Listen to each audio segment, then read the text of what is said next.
ఒక cinema hit కావడానికి ఎన్ని కారణాలున్నాయో ఫ్లాప్ కావడానికి అన్నే కారణాలుంటాయి. హీరో, హీరోయిన్, డైరెక్టర్ మాత్రమే కాకుండా కథ, కథనం, స్క్రీన్ ప్లే కూడా కీలక భూమిక పోషిస్తుంది. కాకపోతే సినిమా హిట్ అయినప్పుడు హీరోను ఆకాశానికి ఎత్తేసి, ఫ్లాప్ అయితే మాత్రం ఎవరో ఒకరి మీద తోసేయటం అలవాటుగా మారింది. ఈ వారం టాలీవుడ్ లో జరిగిన ఆసక్తికర అరంగేట్రంలో కూడా అదే కథ వినిపిస్తోంది. ఇండస్ట్రీలో అతిపెద్ద కుటుంబాల్లో ఒకటైన ఘట్టమనేని ఫ్యామిలీ నుంచి కృష్ణ మనవడు, రమేష్ బాబు తనయుడు అయిన జయకృష్ణ హీరోగా పరిచయమయ్యాడు. అతను హీరోగా అజయ్ భూపతి రూపొందించిన శ్రీనివాస మంగాపురం గురువారం విడుదలయ్యింది.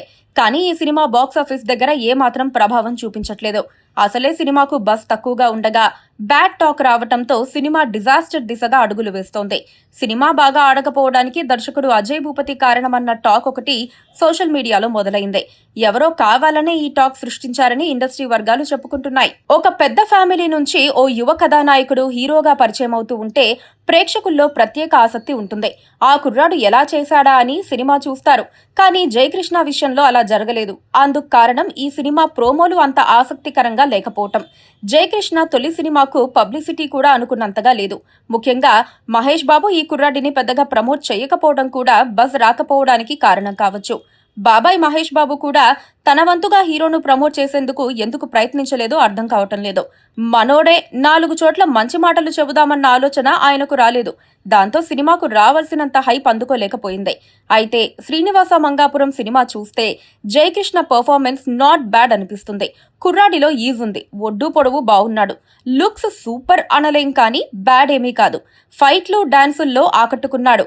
పర్ఫార్మెన్స్ ఓకే అనిపించాడు. కొన్ని చోట్ల హావభావాలు మెరుగుపడాల్సి ఉన్నా ఓవరాల్ గా ప్రామిసింగ్ టాలెంటే అనిపించాడు.